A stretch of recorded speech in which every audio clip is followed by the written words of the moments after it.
Vous avez attendu que 90% des logements soient détruits à Gaza, qu'il n'y ait plus un hôpital debout, plus une école debout, des centaines de milliers d'enfants qui sont privés d'école, 62 000 morts, dont 18 000 enfants, des enfants mutilés à vie, qui ont été séparés de leur famille. Il a fallu attendre d'en arriver là aujourd'hui à ce qu'on doit qualifier de génocide, à voir que les gens sont par terre, pour qu'enfin il y ait une mini-réaction conditionnée. C'est quand même grave. Conditionner la reconnaissance de l'État palestinien, le droit du peuple palestinien à avoir son État, conditions qui sont mises par le gouvernement Arizona aujourd'hui, en fait, c'est ne pas décider, c'est décider de ne pas vraiment décider, puisqu'on sait que ce sont des conditions qui ne peuvent pas être remplies. Or, le peuple palestinien aujourd'hui est à distinguer fondamentalement d'une organisation terroriste telle que le Hamas. Je pense que c'est extrêmement important que des sanctions soient enfin adoptées. Maintenant, pour qu'elles soient effectives, et il y en a plusieurs, l'embargo sur les armes dépend du niveau régional. Comme on a des gouvernements miroirs, j'espère que la démarche des engagés et du MR vers le gouvernement wallon sera la même et que M. Dolimon, ministre-président wallon, va adopter cet embargo sur les armes et le rendre effectif. Deuxième chose,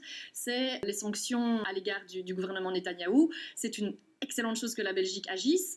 Il faut maintenant que M. Prévost prenne son bâton de pèlerin et convaincre les gouvernements européens d'aller dans la même direction, parce qu'effectivement, c'est combiné que ces sanctions vont être efficaces. C'est à l'échelle européenne que la suspension de l'accord d'association avec Israël doit être mise en œuvre. Et on n'y est toujours pas.